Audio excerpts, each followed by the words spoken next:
Reactive training systems. These are the awkward starts that Gabby gets to deal with later, or not. Hi, Gabby. Or not. Hi. Like this just ends up like in the lives, in the like the final edit. Like, what the hell is that? Did you listen to the end of the evidence-based training podcast where they go into fermentation being a total part of civilization? No, maybe I checked that before that. Well, what you're talking about, the one with Greg? That was a Yeah, long the 4-hour podcast. monstrosity. That was 4 hours Yeah. long. I think I blacked out. He said that we wanted to make it 4 hours long. And then they're like, he started talking about the fermentation of cheese and beer being the greatest landmarks of civilization. I do think so. This is one of the things that just fascinates me. My brother got really into brewing beer for a while, and I, was with him on a couple of these adventures, and like I'm watching him go through this process, and just the way everything has to be done, just so, it's going to be heated to the right temperature, but not too hot. Not if it's not hot enough, it won't work. If it's too hot, it won't work. And it's a long process with multiple steps that's all like that, and then at the end, you got to wait for whatever, however long you have to wait, months, it seems like, um, before, you have a finished product. And I think, like, how did anybody ever figure this out, on today's episode? Before there were jobs, people were very bored and tried lots of things. You think that's it? Like, yeah, I mean, that boggles the mind. I wonder what happens when I do this and I leave it. What happens? I mean, cheese, I kind of get. Like, it- some poor shepherd, left his milk bag out on the tree for too long and came back and was like, oh, actually, this is kind of good. Like, okay, I could see how you could accident your way into cheese, maybe. It was just the right conditions and just the right accident. Beer, I don't understand, man. Fermentation happens naturally, and lots of animals get drunk off eating fermented fruit. So I think fruit wines were the first thing to come. Then Sure. people realized being drunk was really exciting and fun, and they tried to Yeah. do as many edible things as possible to get that Yeah, effect. well, even wine makes sense. It's just a simpler process, right? But I don't know, like the accidental discovery of complicated processes is kind of interesting. I mean, look, to take us into a weird tangent, but like even just like time delay creates a weird, like just a weird thing when it comes to learning and understanding. Just like how do you? It's one thing like if you can figure out A causes B if they happen pretty close together, but how do you figure out that A causes B when they're separated by, sometimes long lengths of time? Like, hey, I've stuck this seed in the ground and, weeks later, now there's a plant there, like who was the first person to figure that out? It's just not obvious to me that we always knew that, And here's John's attempt to try to link that Help to me, training. John. Here it comes. Are you ready? Are you ready? Here it comes. Here it comes. Make it sound So, smart, Gabby, John. this is where John segues the two distractible coaches into the topic. 3. I was thinking about this the other day while I was training, along the lines of this. So you sit down and you write this thing on paper and you go, that's it. This is the thing I'm going to do. Now there's a number of reasons why you write that. Lots of theories, lots of conditions that you're hoping to accomplish, improvements that you're hoping to make, but ultimately you have to land on something. And it could be you're writing that thing as you train, you're writing that thing every week, you're writing it every month, whatever your cadence is, you have to land on something. And then there is a sense of delayed gratification because you have to do it now. And after you do it, you have to measure on whether or not it was beneficial. And for some people, when we use emerging strategies and we're using a model where we're getting someone up to a peak condition, some of those folks are going 8 weeks or more. Imagine that. Imagine writing this thing on a piece of paper and being one of those individuals where you've got to wait. And Mel, where this comes in for you is, you as a athlete have like one of your lifts in particular that just kind of like slowly hangs, and you have to wait until the end of the block to see the potentiation, the realization of that. Um, and I've thought about that, how you have to sort of delay your gratification, how you have to buy into the process, how you have to not change things in order to know that this is going to work. Same as if you were creating a beer or something else, you have to like let it cook. Yeah, like Gabby's post that she made a while ago, you have to let the athlete cook for a while. And I think that that's a hard thing. I think that's a hard Yeah. skill. So, Mel, what have you I wanted to ask you, like, how do you deal with that? Because that would drive me nuts if I was a responder where it was like totally flat for a while, and I'm like, nothing's happening. How do you manage that? I think it comes from prior to getting coaching, prior to anyone telling you what you have to do at the gym to see progress. You're probably in the gym working pretty hard. And if you're paying attention, you are eventually going to notice trends. For bench and squat, they both have similar styles of, wow, I had a really good day out of nowhere. And then you get hungry. How can I replicate that very good day? And you go through a long list of variables that you perceive might affect this. Like as a woman, I was like, is it my period? And you go through this experimentation process of, here's my theory. Does it pan out? Because you can't really change that response. You're just along for the ride. And if you're stuck in that flat line, if you're an athlete, you're certainly not going to stop training, even if you don't see it right away, because it's what you want to go to the gym and do anyway. So the hunt to figure that out really leads you down a bunch of interesting paths as you try and find variables for proof of what's working. And something that you've mentioned is something that I see, that accessories and SDEs or developmental exercises will start to peak up, even if the lift I want to improve stays stagnant. And then logically, if you take the main movement and break it into parts, if those parts are improving, then it's understandable that my goal will eventually see an improvement. And then it becomes a waiting game of certain things I want to look for are getting better. So let's just see how this pans out. And when those things stop getting better, maybe my next actionable item will come up. And then it became that, oh, here is my peak. I waited. I picked things to track. I picked things that I felt were important. And that's how it kind of pans out. And once you see the pattern and once you see it replicated, it starts to become a truth that you can rely on or a theory that you can go back to. Because if something's true, it should be replicatable or it should be true under different conditions. And so messing with different movements have been a really good way, and tracking that has been kind of my process. Yeah. I really like the idea of, paying attention to accessory movements and stuff like that too. That those can be early indicators, even like back off work being an early indicator. Lots of times those type 3 responses to blocks, they're just, I mean, everybody's psychology is a little bit different, but having a pretty good variety of response types myself, the, the blocks where it turns type 3 is the least fun. It's the most like you want there to be some improvement each week when you come around to the comp lift, and then just kind of nothing happens. It's the same weight as last week, that moves the same speed, or it's slightly heavier than last week and it's a little slower, and you go, it's basically the same performance, you know. And then you get to the end and then there's a reward for that. But it definitely takes a while. And in my case, it took I guess, some experience with it before I was able to, I guess, put that trust into the process and just say, well, yeah, nothing this week, but it's probably going to be a type 3 response block. Just keep chipping away, bide my time, and it'll show up at the end.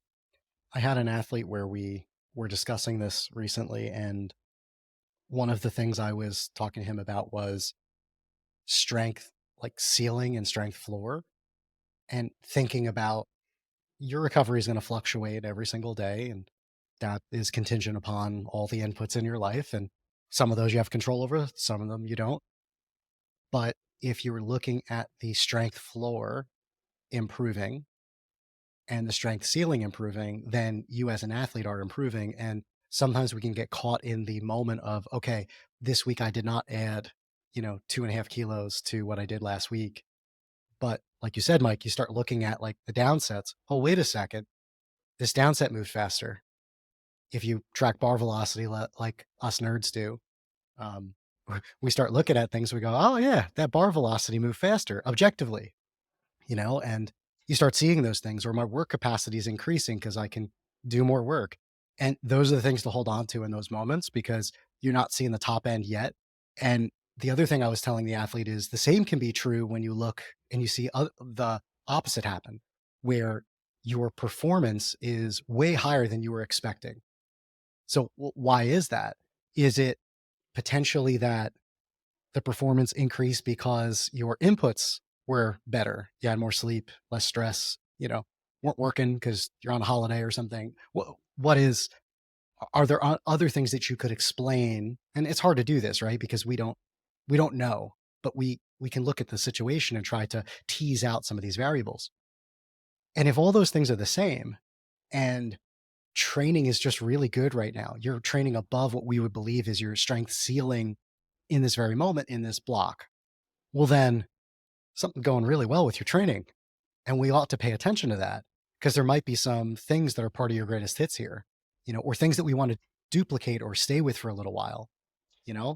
I thought of a question I wanted to pitch to both of you guys. So I've been thinking about stuff along these lines too, John, and something that we've noticed since teaching emerging strategies a lot. When I first began teaching emerging strategies, I kind of thought you could skip over uh, instruction on things like block periodization and classic periodization models and stuff like that because this is a empirical process, and we're just going to follow the trail of athlete response so we get to where we need to go, and relevant things like block periodization will emerge on their own if if it's beneficial to the athlete. In practice, I think what I observe is there are way more bad ideas than I originally anticipated. And I see lots of pitches for blocks that I wouldn't necessarily want to run or give to an athlete. Like I wouldn't do it like that.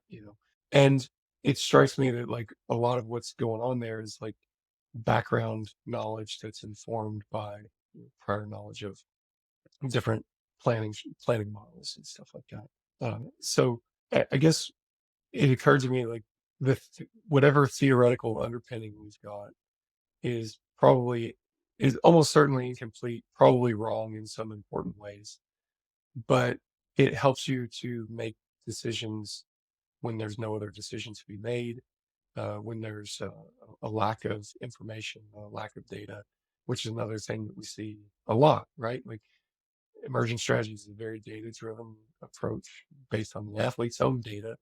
But, for all the reasons that we talk about, the data expiration date problem, and just, we can't, it's just not even possible to get all the data that you would need for a fully data-driven approach.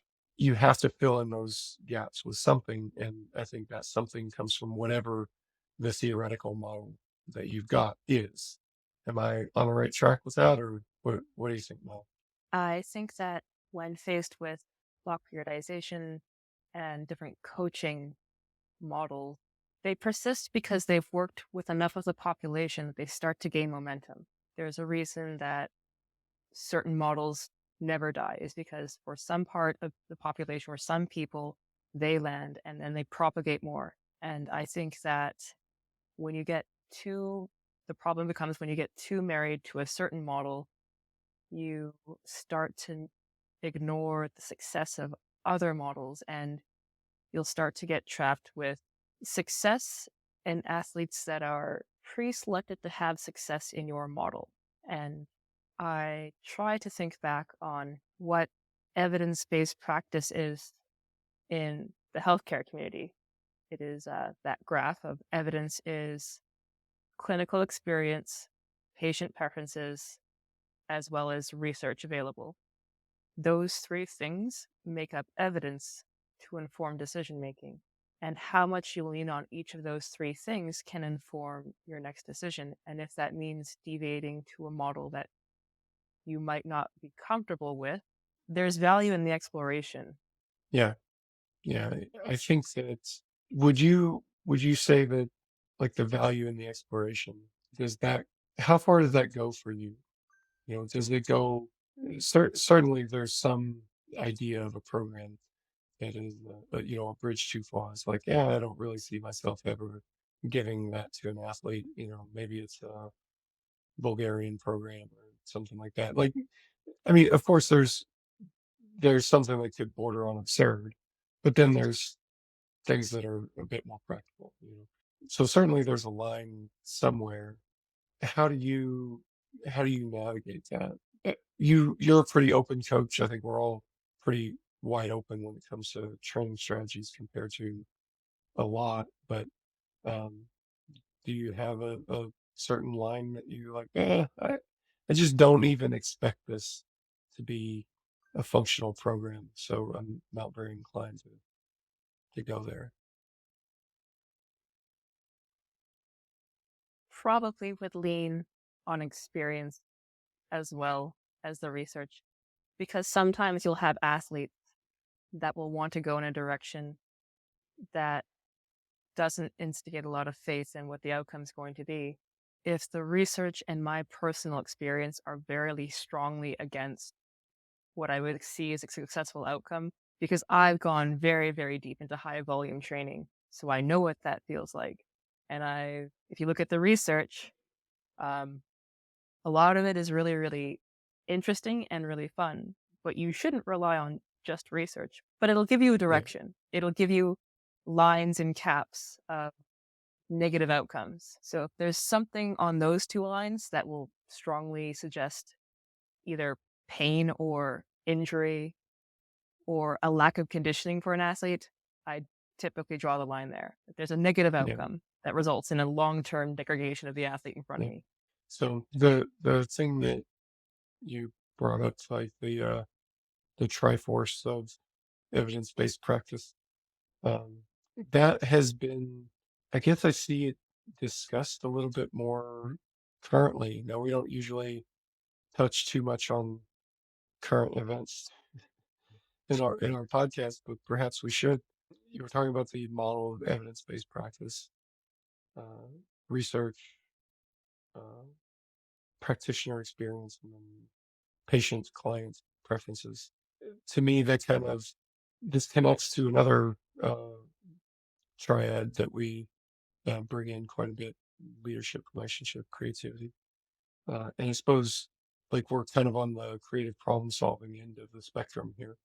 Um, which I guess what I'm really looking for is just for you to tell me more about how you use this in your coaching work, and um, how does it affect the decisions that you're making? I guess instinctually, when I start with an athlete or start the coaching process, the first thing I typically investigate is athlete preferences, athlete experience, and use that to inform design and creativity. So, coming from architecture and design, you have creativity, you have leadership, and you have the ability to design based on a large set of variables. And you'll get a site, and the site will be predetermined. It'll have certain conditions, it'll have certain aspects you have to design around. And then you'll have a goal where I need to create this, and it should be informed by the site. So without the site, design of a program can't exist. So uh, talking to an athlete, hearing their experience, hearing the exercises that like really light a fire within them, hearing what's going to really make them excited about training. I want to know those things. I want to see what using what I see in their styles, their lifting, and their history, how I can combine those two, because athlete excitement and buy-in to your program is huge. How much they wake up and look forward to training, how much they believe in the training, and how much faith they have in you as a coach, listening to them really impacts the success of the program. So if I hear certain things that a coach or sorry, an athlete or a client really wants, I'll definitely try and leverage that to make a presence in the programming as much as I can and use my experience and creativity to help refine things that, historically have proven to be successful. And research is fun. It's what we use to create our narratives. Pretty cool the parallels between your experience in architecture, you know, the experience of coaching somebody for powerlifting in a remote setting. And it's an interesting parallel. Yeah, and kind of to loop back of excitement for programming, I really think behavior matters a lot and buy-in matters a lot.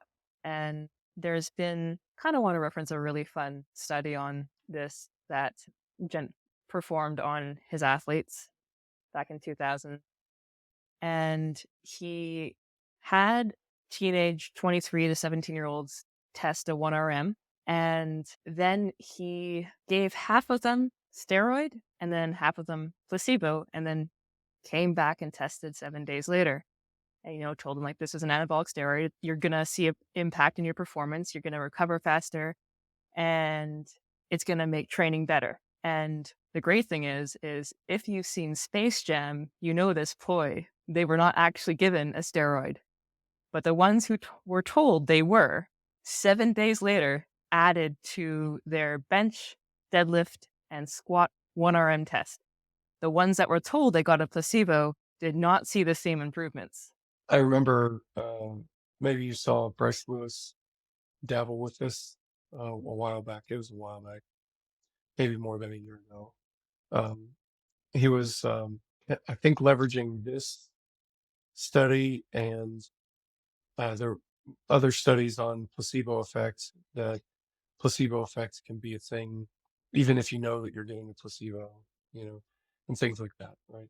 And then kind of squaring that with ethics considerations. So if I remember correctly, what he did was bought like plain, empty vegetable capsules, uh, and just like told himself that that they were steroids or something having some sort of performance enhancing effect, but in reality there's nothing there. And he did not see an effect from that, but I thought it was a really interesting attempt, and a really, you're committed to progress. I think if you're going to take things that far, And I think that behavioral wise, there's a big impact.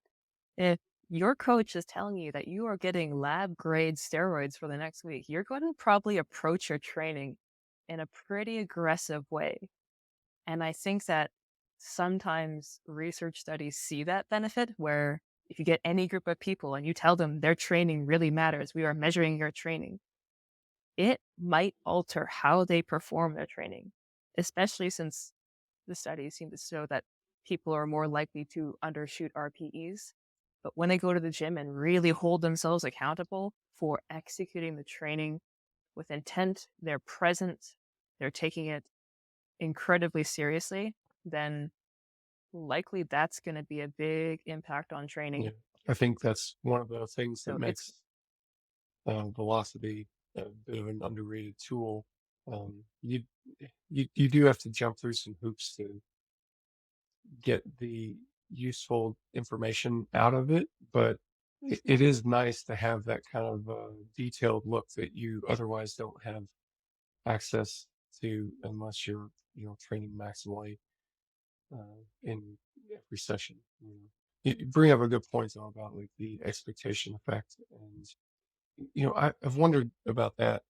I was having a conversation with a client recently, and we were talking about the time to peak concept and just how weird it gets when you look at it really closely, you know? Um, so just to get us all on the same page, time to peak is mostly linked to your exposure to a different stimulus. So usually what we do is we build a microcycle, a week of training, and you repeat that.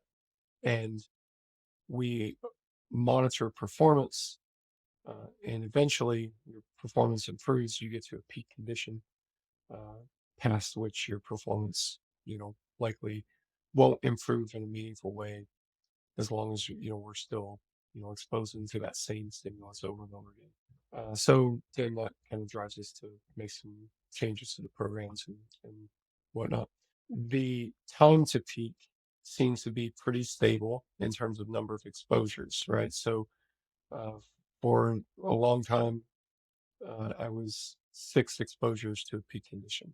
So if we're doing like a normal, you know, microcycle where it's 1 week of training that repeats, that would be 6 weeks, 6 weeks until I get to a peak condition and then need some sort of change. And that's really useful when it comes to planning and things like that. And then you can do some interesting stuff, uh, changing around that frequency so that you can peak faster or slower. You can do uh, what's called a 2x frequency where your microcycle is much shorter. It's 3 or 4 days. So you're getting 2 microcycles in a given week. So that same 6 exposures, instead of taking 6 weeks, it now only take 3 weeks. Where it gets weird though is I was talking to a client of mine. We built this kind of, I guess you could say, unorthodox strategy. It's a little bit different from the way most powerlifters train now, but it's pretty commonplace in like the 2010s. You would have your competition lift. Let's say your main squat day was on Monday. That would still be your main squat day, but let's say you work up to a top single at like an 8 RPE, and then maybe you do 1 or 2 back off sets, and the rest of your back off sets you distribute evenly throughout the week, you know, and what this ends up looking like is you would have workouts spaced throughout the week where you have an SBD day essentially, but it's fairly light. It may only be 70-75% for 2 sets or something like that. So it's not particularly difficult or challenging, but it's a frequent dosing of that stimulus, frequent practice of the competition lift, and so on. And there's reasons that you may want to do this when you get into that, maybe.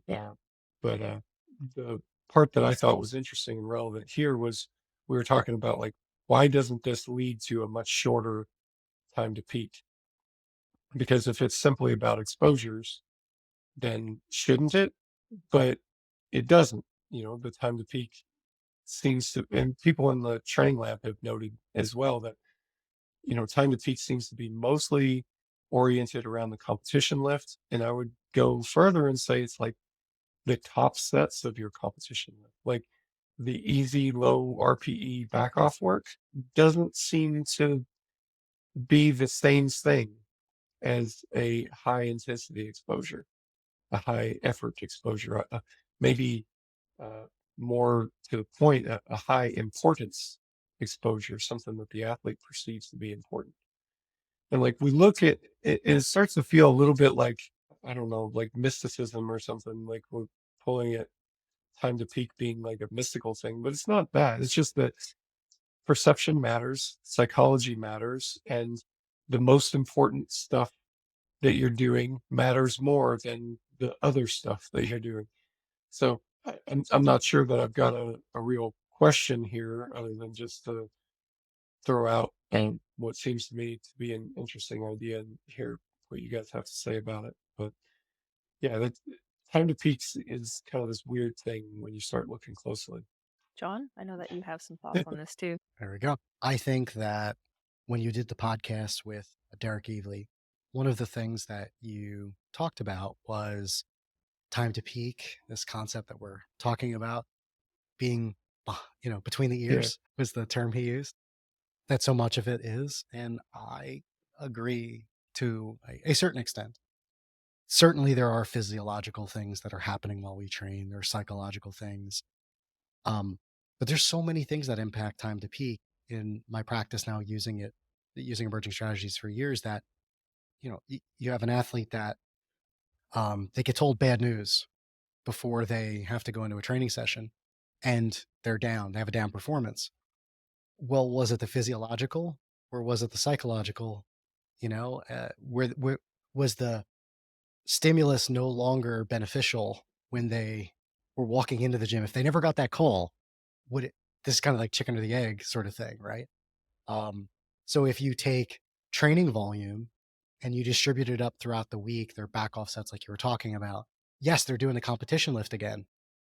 And maybe they had a frequency of twice a week before of squatting, let's say, and now you make it 4, and you take that back off work and you split it up over 4 days and you see no impact to time to peak. Well, that kind of flies in the face of what we have been talking about with emerging strategies. That seems to be counter intuitive, so to speak, when we think about training loads and movements and how they impact you. So is it the top set that is driving the peak condition? Is that the thing? The psychological arousal, the working up to the top set, and how much of that is physiological, or is it psychological? And so this is the thing that's a big question. I don't know we'll ever truly get an answer to. And where I've come to with it is, if I can answer those questions, what questions can I answer? What I can answer is, when I talk to the athlete, what's their perception? And I say, hey, are you feeling like you can push another week on this? And they say yes. Then we go another week, depending on our competition calendar and all those things. But based on the context, can we push another week? And sometimes I'll see an up performance. I'll see that 7-week when they are a 6-week time to peaker, because whatever we're doing right now, their perception is they can continue. Conversely, I've had athletes where their time to peak is 6, and they're like, John, this is the 4th week and I cannot go any further. And it is, even though you look on paper and you do the math, training volume, frequency, all these things are the same. And you go, but emerging strategy says I should, it's funny that we're at a place that we can talk about like emerging strategies, like it's doctrinal, which is pretty cool. But you look at paper and you're like, this should work, but something's going on between the ears for that athlete and that training and how it's written on paper and the way they're executing it and their perception of it, where it's best for us to run it short. So as much as there's rules and this is something I wish that I had learned, and this is the evolution of emerging strategies. It's like, yes, you are learning a system. You are learning a way to do this. And when you start, you need to know a system. You need to have something to work from. But as you go, you're going to have these observations. You're going to have these things that come about, and you should challenge your biases. You should challenge the sort of doctrinal way of doing it, because what the only rule is, you need to follow the trail of athlete response. And all of these rules that are developed are to help you to be able to do that. That's the system, Yeah. So yeah, I think that yes, you can definitely have athletes that spread their training volume out throughout a week and it doesn't impact their time to peak. Conversely, you could have athletes where that is the case, where it does negatively impact their time to peak, because between the years, oh, I'm at it again. Oh, I'm at it again. And there's a shelf It's a life really to good that. point too.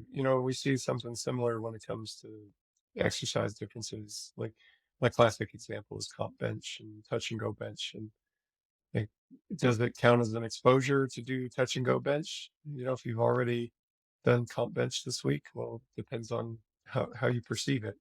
So that's a really good point. And also good points about like how the doctrinal emerging strategies is really a good starting point, but it's not the end. That it's a very systematized process for helping you learn what an athlete responds well to, but sometimes you'll need to make deviations beyond the constraints of that system itself. Do you see that in architecture, Mel? Like where there's kind of a normative way of solving a certain problem, but I mean, surely there are contexts that come up where you're like, oh, I'm gonna have to solve this problem in a unorthodox way just by nature of the constraints that have been dealt. The best artists learn the rules so they know how to break them. I think one of my favorite go backs is there's codes and then are efficiency requirements and suggestions. And if you make a very thermally, cost wise, and performance wise efficient room, it would likely be white walls, windowless, T-bar, and someone just won't want to be in there. So you would not have met the outcome. So a lot of times you will start to deviate from the rules in order to get towards that outcome, to get to a place where people want to spend time, where people enjoy spending time, and that will sacrifice a few of the rules in favor of the outcome. And it will end up being a successful outcome, because if the goal is make a room someone wants to be in and someone spends time in and someone is working efficiently in, the journey to get there will likely involve making a few considerations. Yeah. Well, and you guys, To have a really big, for example, like having a really big window in a cold climate means you're going to have thermal leak, where something is going to seep through the frame of the window. And you can get really high efficiency windows, but if the owner can't afford a really high efficiency window, you're faced with, well, what sacrifices are we going to make on either side? Do we want the big window that's operable that will leak your warm air a little bit worse? Or do we make that window a little bit smaller? And usually everyone's going to want a window. And if they can't afford the nice stuff, they'll settle for having their heater on a little bit longer, because that's the environment they want to be in. it's interesting. That I think you guys have both heard me rant in the past about training satisfaction is probably the most important metric of all. That that will get you something that's calibrated to what an athlete wants. That you've got like a hardcore competitive type that's satisfied with their training when they're making progress toward their competition results, versus somebody who's taken it less seriously, who also wants to feel like an athlete or jump into, XYZ fitness classes because it's fun and things like that. And they may not be fully optimal uh, for a given sport or some sort of, external criteria, but the training satisfaction metric seems to be the calibrated one. That's the one that's worth caring about. And kind of wanted to loop back on the exposure conversation. It reminds me of training intent and the attitude, and that is throwing a ball to a target different from throwing a ball in a direction. When you show up and throw something to a target, you're very intently focused and you show up to training in a certain way. When you're throwing in a direction, there's a little bit less of that, and it kind of reminds me of back down sets spread throughout the week versus the top single. Yeah, I suppose it could be. I mean, the deliberate practice viewpoint of it is going to be like you should be focused and attentive through all those sets to maximize the value of them. But I mean, there's what we wish things were like, and then there's you know real reality. So, okay. I was just going to add to that real fast that there's also an importance of contextual interference that can be beneficial at destabilizing technique and actually making you very aware of what you're doing. So it could be that you step in for this third squat exposure that you hadn't done before in your previous blocks, and now you're taking 80%, 3 sets of 80% for 4 reps or something, just to get some volume work in. And that throws your routine off. And now you're doing something on another day, and you have to warm up for it. You have to be focused on it. You have to do it. And that creates an opportunity to destabilize the technique a little bit, and for you to take apart this technique and say, am I actually doing this the way that I want to do it? Or this additional practice opportunity that I have, am I looking where I want to look? Are my feet where they need to be? Those sort of things.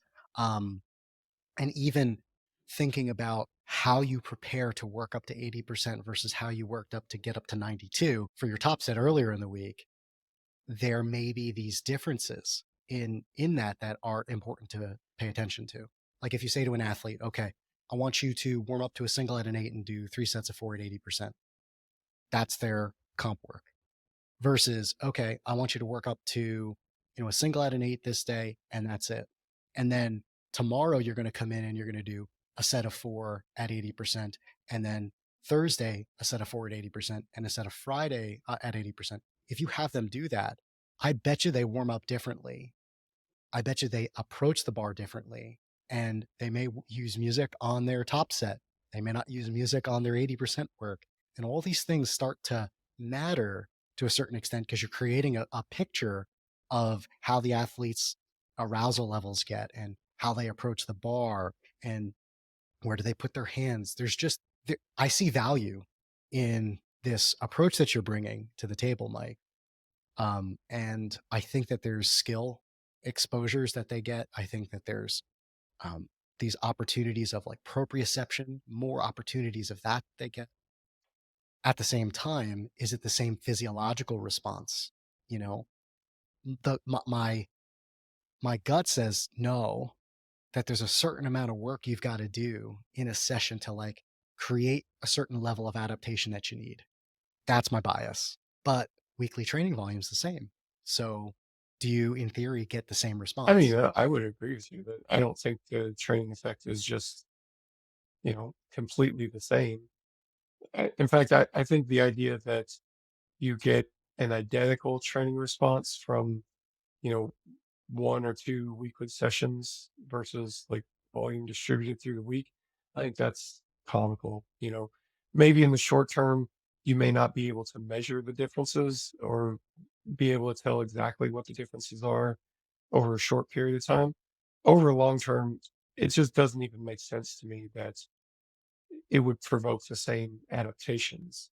Like you're training, it's a different challenge, you know, like to do 1 or 2 long, difficult workouts versus many smaller workouts. Those are different challenges and they would tax, some things are going to be taxed similarly, other things are going to be taxed differently. And yeah, I just don't, it's difficult for me to entertain the idea that they would just happen to be the same, through and through. So like for me, I see value in changing up some of those variables so that you provoke some different responses throughout the training year. So it changes the frequency or having a block that's like what we're describing. In my eyes, that would be very, very focused on skill. An analogy, I don't know if it's an analogy actually, something that came to mind. Uh, it was a violinist who was talking about um, playing. He's a highly accomplished violinist. And he was saying that if he misses 1 day of practice, he can tell. If he misses 2 days of practice, my wife can tell. And if he misses 3 days of practice, then the whole world can tell. He was talking about like having that level of refinement in the skill that he's perfected. And when I was training with a very high frequency, I could relate to that, because you would go into, especially, let's take you guys back to um, like the late 2000s. Training, tapering into competitions was different than it is now. Now pretty much everybody does a significant amount of training in that last week. You may rest a couple of days, but you've got training in the last week. It didn't used to be that way. Used to be everybody thought the last week you just sat on your ass and you didn't do anything. You ate, you know. When I was training with a high frequency, you, I did that for a few competitions. So you would go into a competition feeling very rusty, as people now would expect. You would expect to like, man, if I don't do any squatting for a whole week, like I'm going to feel off. Yeah, you definitely feel off. It's not as noticeable if you're only squatting once a week.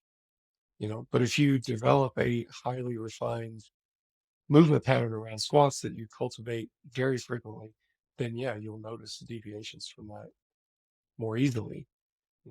But to something that you said, John, I would just want to emphasize a little bit more is there's value in destabilizing that sometimes.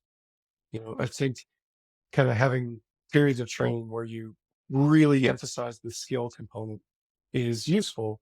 And then you'll have another period of training where that gets de-emphasized so that you can focus on something else. You know, so I think that sort of rotation of emphases is important. And Mel, I wanted to ask you on this one because I know that you have dabbled with high frequency and high volume and both together. Uh, I am curious your thoughts here on this conversation about technique, skill practice, frequency, and the distribution of volume. It's interesting that you brought me into this because I am come from pretty much prior to powerlifting. I did weightlifting and I did CrossFit. So I was squatting full squat, uh, probably 5 times per week, upwards of that for 2 time sessions where you would go in the morning, then come again at night. And when you bring that up, when you're used to doing the practice that much, you notice the degradation very fast if you're away from it for too long.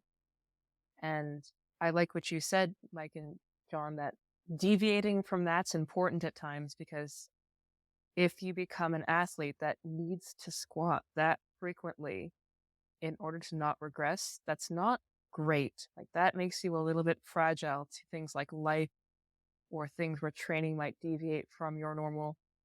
And that, if anything, resensitizing yourself to that volume is an important process. Like right now, I do quite well with squatting 4 times per week. One's high bar, one's a competition lift. And that feels really comfortable. And I feel really well attuned to my technique. But recently, when I've tried to deviate from that, it hasn't gone well. And is that a sign to investigate that a little bit further? Or is it a sign that I'm sensitive or too sensitive to drops in training volume? Or is it a sign that maybe a resensitization period might do my movement pattern well, that it's time to give a change up in training? I like to question things, but I don't like being this fragile to needing this much squatting. You are willing to forgive me a little spitballing in public. This connects to me as something John mentioned earlier when he was talking about floors and ceilings.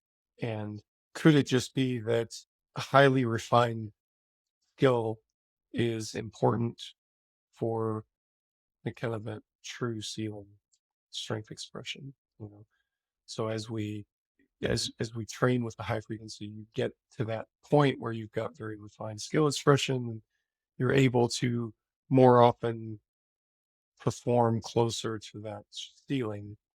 The floor still is what it is. You just don't see it very much, and could there be some sort of a psychological attachment, that I am this strong now.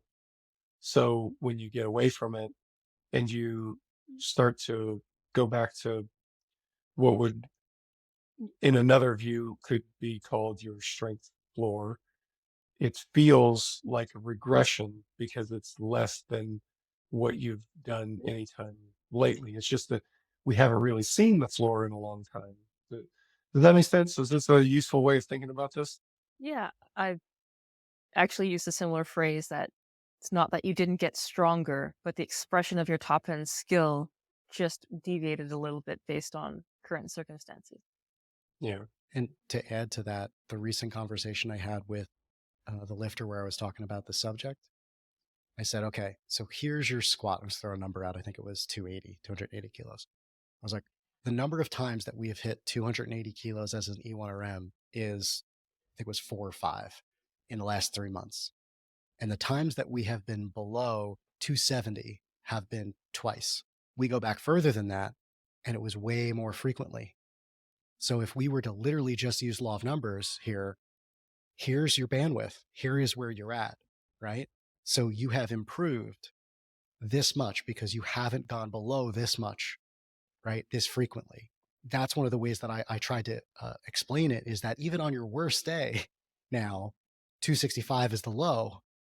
And I would argue we haven't seen your best day because you're still training, you're still under fatigue, you haven't tapered, right? There's none of those things happening, and you're still hitting 280 this many times, right? So that's one of the things I think to think about, is that when we think about like just taking an RPE chart, right? We just take what we believe your max is, whatever it is, multiply that by 0.92, and that's your single at an 8. Okay. Well, if we multiply that by 3%, that's what you could be on a really good rested day. All things are lining up.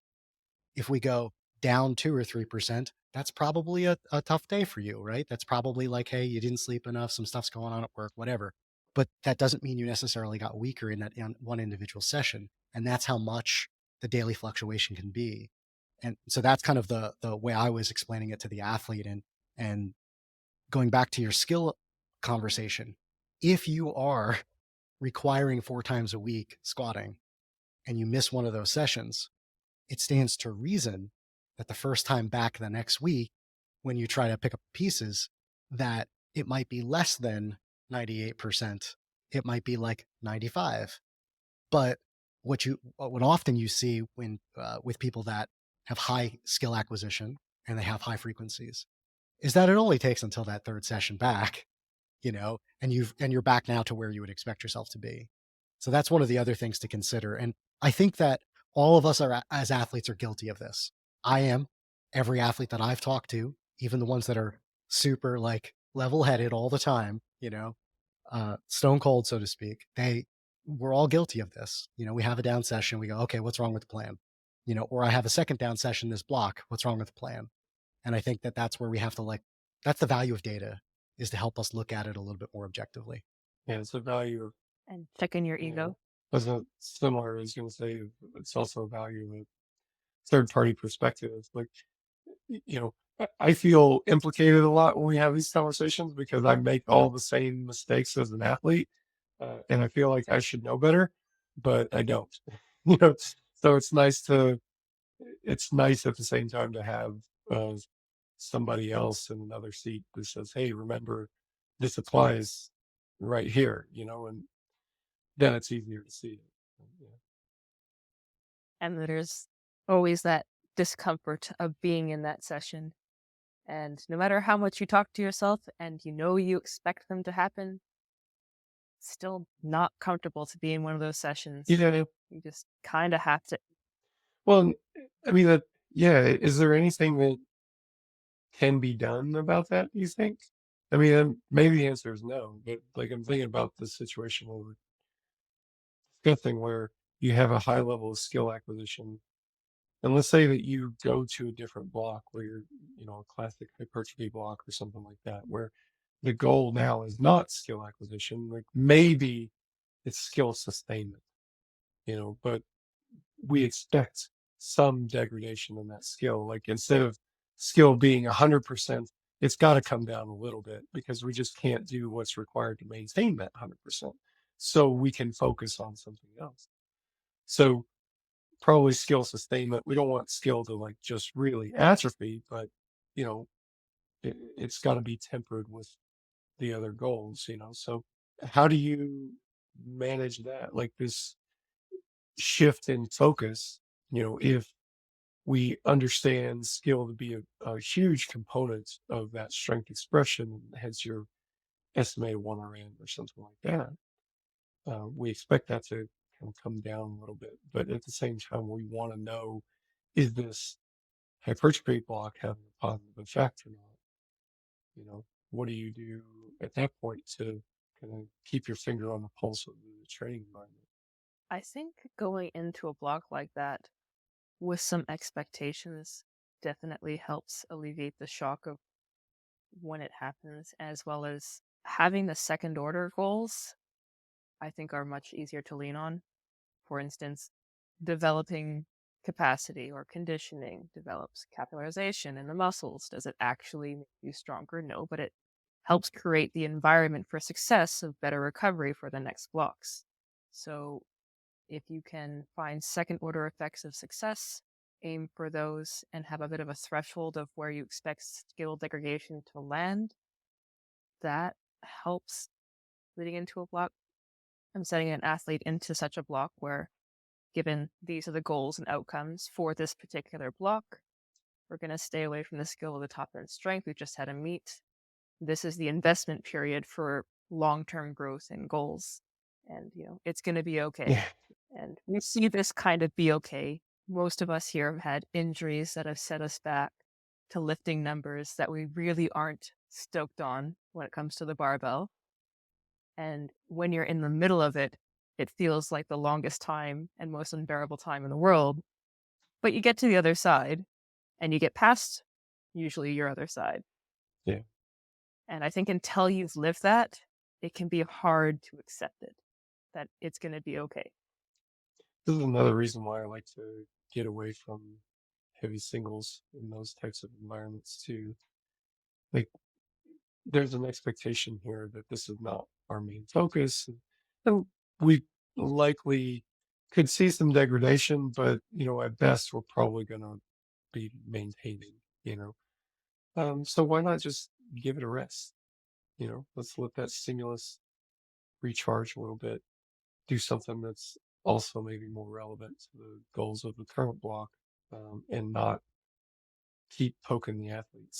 See how much you're not improving? There's a time and place for that kind of training, and I don't see really any training as being a year-round type thing. It's kind of like the obsession with the daily maxing or maxing multiple times a week phenomenon that it just comes in waves. It We're happens, overdue comes for one, back by the around and way. dumps off. Oh yeah, it's coming. Um, so you know, it's interesting because you get these athletes.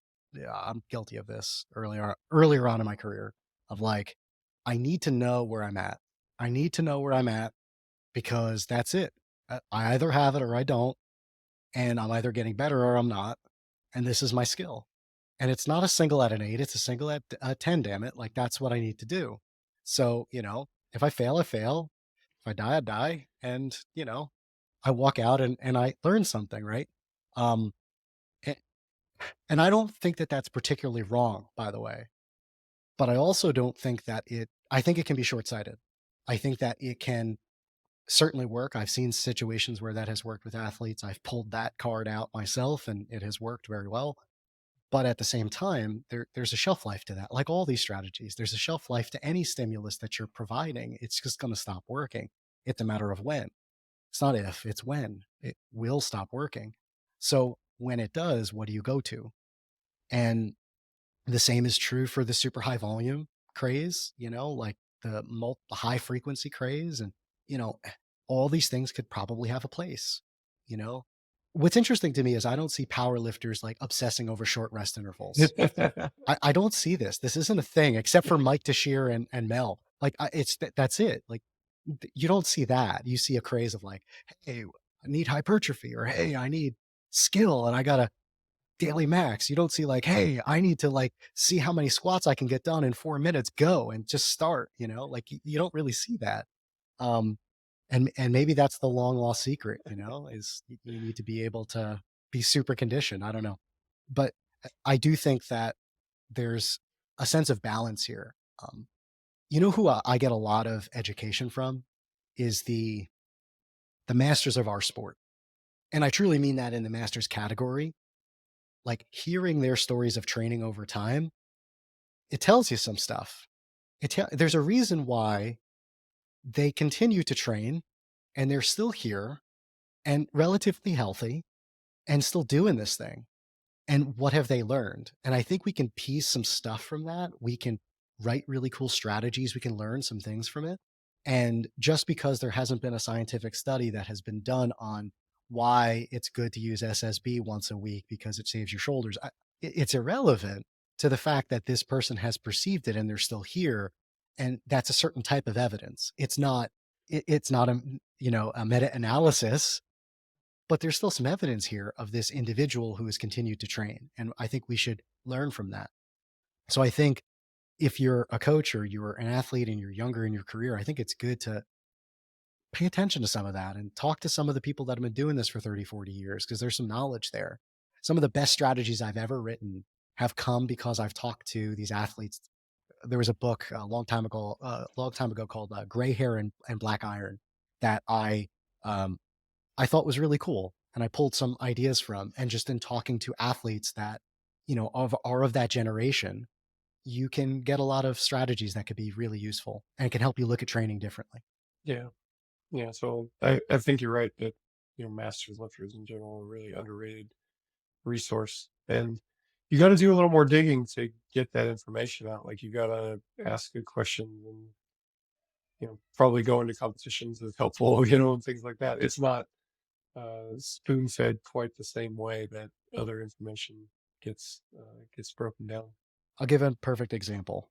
You did a podcast a number of years ago with Brad Gillingham. And on that podcast, Brad was talking about how he did 5x5 on squat leading into comps. And that just blew my mind. Here he is, like this ridiculous deadlifter, ridiculous athlete, just such a high performing athlete, and was doing 5x5 leading into comps. And would you see a lot of power lifters today doing that? Like, what's the thing is like, nope, we got to take our heaviest single 2 weeks out. We're doing singles. It's got to be a single leading into a meet. And, it's good to know that there are other ways. Like, that's one of the examples that I pull out a lot to tell athletes that, hey, it's okay that your best strategy was sixes running into a comp. That's okay. There's nothing wrong with that. As long as we can reliably figure out your top end, makes attempt selection a little bit of a scary thing for a coach. But, you figure ways around that. You figure systems. And I think that it's good to pull from some of that experience, because if you're an athlete that doesn't benefit by taking 92, 95%-ish loads, then don't do it all that often. Do the thing that gets you stronger, right, Mike? It reminds me about nothing being a replacement for experience in terms of master's athletes, and even in architecture. It's a lot of schooling, a lot of work, a lot of education. You're still not an architect in Canada until you intern under someone for 3 years, because you still have to be shown how real world pans out on top of all these calculations and all these assessments and all the science behind how you design and what you do.